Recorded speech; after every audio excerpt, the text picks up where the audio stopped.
ਮੰਡੀ ਬਾਵਲਦੀਨ ਦਾ ਇਲਾਕਾ ਕੱਕਾ ਮੰਡੀ ਦੇ ਵਿੱਚ ਇੱਕ ਬੜਾ ਅਫਸੋਸਨਾਕ ਵਾਕਿਆ ਹੋਇਆ ਕਿ ਇੱਕ ਵਾਲਿਦ ਤੇ ਇਲਜ਼ਾਮ ਆਇਦ ਹੁੰਦਾ ਹੈ ਕਿ ਉਸ ਦੀ ਬੇਟੀ ਦੇ ਨਾਲ ਨਜਾਇਜ਼ ਤਲਕਾਤ ਹਨ। ਬਾਅਦ ਦੇ ਵਿੱਚ ਉਸ ਤੇ FIR ਹੁੰਦੀ ਹੈ ਔਰ ਇਹ ਜਿਹੜਾ ਬਾਪ ਹੈ ਇਹ ਪੁਲਿਸ ਦੇ ਆਉਣ ਤੋਂ ਪਹਿਲੇ ਖੁਦਕੁਸ਼ੀ ਕਰ ਲੈਂਦਾ ਹੈ। ਜ਼ਰਾਏ ਦੇ ਮੁਤਾबिक ਪੋਸਟਮਾਰਟਮ ਹੁੰਦਾ ਹੈ और बाद लड़की का मैडिकल होंदा है। मैडिकल दे विच की रिपोर्ट आती है और इस लड़की के बयान की ने और इन्हां दे जिहड़े मामू हैं इस लड़की के उन्हां दे की बयान हैं और पुलिस के की बयान हैं और इलाके वाले बंदे जिहड़े ने वो बंदे के बारे की गवाही देंदे ने। मुकम्मल तफसील दे नाल डिस्कस करांगे। साडे चैनल नूं सबसक्राइब करो, बैल आइकन बटन प्रेस करो और कमेंट दे विच इज़हार ख्याल लाजमी करना। ਕੱਕਾ ਮੰਡੀ ਇਹ ਥਾਣਾ ਕਟਿਆਲਾ ਸ਼ੇਖਾਂ ਦੇ ਵਿੱਚ ਇਹ ਪਿੰਡ ਆਂਦਾ ਹੈ। ਇੱਥੋਂ ਦਾ ਇੱਕ ਸੈਦ ਰਸੂਲ ਰਿਹਾਇਸ਼ੀ ਹੈ ਸੀ। ਉਸ ਦੀ ਇਹ ਪਹਿਲੀ बीवी ਚੋਂ ਇਹ ਬੇਟੀ ਹੈ ਸੀ और बीवी ਜਿਹੜੀ ਉਸ ਦੀ ਨਾਰਾਜ਼ ਹੋ ਕੇ ਮੈਕੇ ਗਈ ਹੋਈ ਹੈ ਸੀ। ਉਹਨਾਂ ਦੇ ਨਾਲ ਨਹੀਂ ਸੀ ਬਣਦੀ। ਬੱਚੀ ਦਾ ਮਾਮੂ ਦੱਸਦਾ ਹੈ ਨਾਲ ਉਹ ਰੋਂਦਾ ਹੈ। ਉਹ ਪਤਾ ਨਹੀਂ ਹੁਣ ਅੱਲਾ ਬਿਹਤਰ ਜਾਣਦਾ ਹੈ ਕਿ ਕਿਸ ਨਜ਼ਰੀਏ ਨਾਲ ਉਹ ਦੱਸ ਰਿਹਾ ਕਿ ਬੱਚੀ ਦੇ ਨਾਲ ਇਹ ਜਦੋਂ ਇਹ गलत काम करने लगता है तो बच्ची उतों नसती है। बच्ची की उम्र FIR दे 13 साल वो दसते ने तो बाद जो बच्ची बयान देती है वो अपनी उम्र दसती है 18 साल और वो कहते हैं कि ये जो बीवी अल जाता है उत्थे मिलन जाता है बंदे के बकौल तब बीवी उस नाराज़ होंगी है और साले भी उससे नाराज़ होंगे ने कि तू इतों चला जा असी तेरे उत्ते FIR करा देंगे।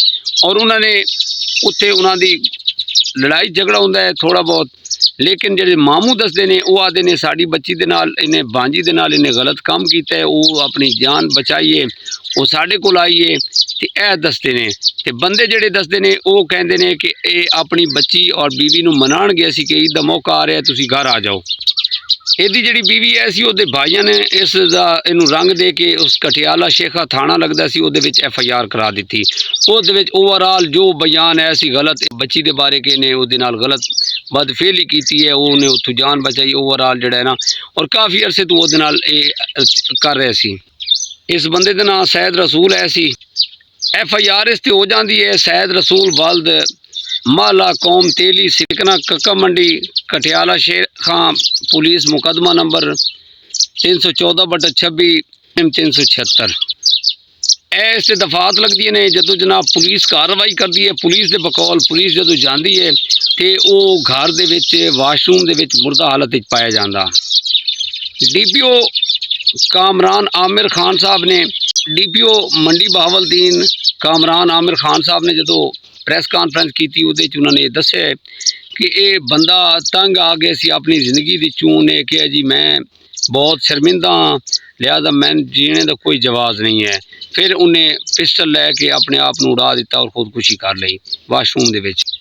उस तो पहले उसके मरण तो पहले जो ये सोशल मीडिया ते गल हाईलाइट हुई लोगों ने जनाब इसनूं बड़ा हाईलाइट किया उस बड़े बड़े इल्ज़ाम आयद किए।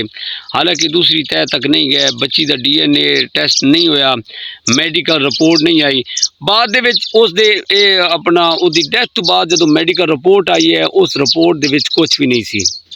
सोशल मीडिया के कुछ बंदे ने ना इस वीडियो नूं बड़ा हाईलाइट किया और उस सैद रसूल नूं जहन्नम वासिल तक कहते रहने कि उस बंदे इंड दे बंदे जिहड़े ने उन्होंने भी एहतजाज किया कि बंदा बेगुनाह है सी। ये बंदे दी अज तक कोई इस तरह की गलत हरकत नहीं देखी थी।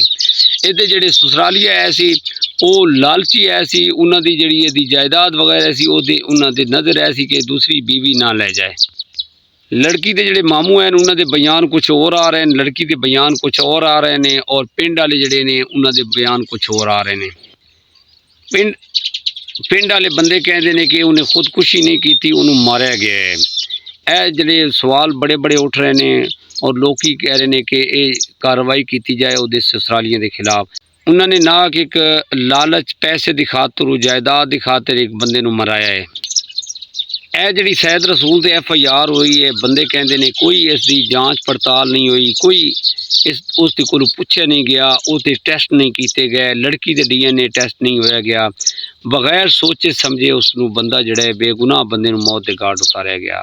हुण पिंड के जिहड़े कक्का मंडी के रिहायशी हैं उन्होंने यही जिहड़े बंदे बजुर्ग बंदे ने हुण यही गुजारिश कर रहे हैं DPO साहब नूं कि इहदे जिहड़े ससुरालीए ने उन्होंने खिलाफ कार्रवाई की जाए, पड़ताल की जाए कि वाकई वो बंदा मुलविस है सी या बेगुनाह उस पर इल्ज़ाम लाया गया है सी।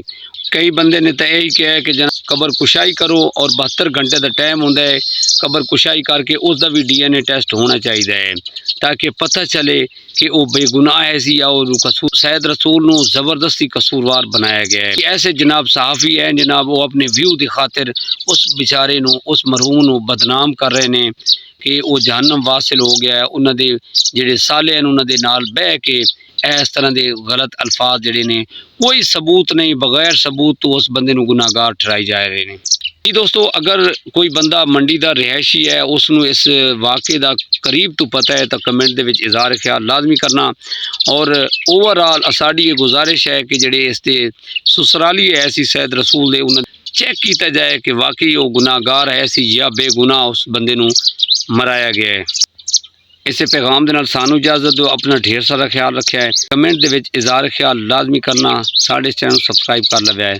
मुलाकात होगी अगले व्लॉग के अंदर। खुदा हाफिज़।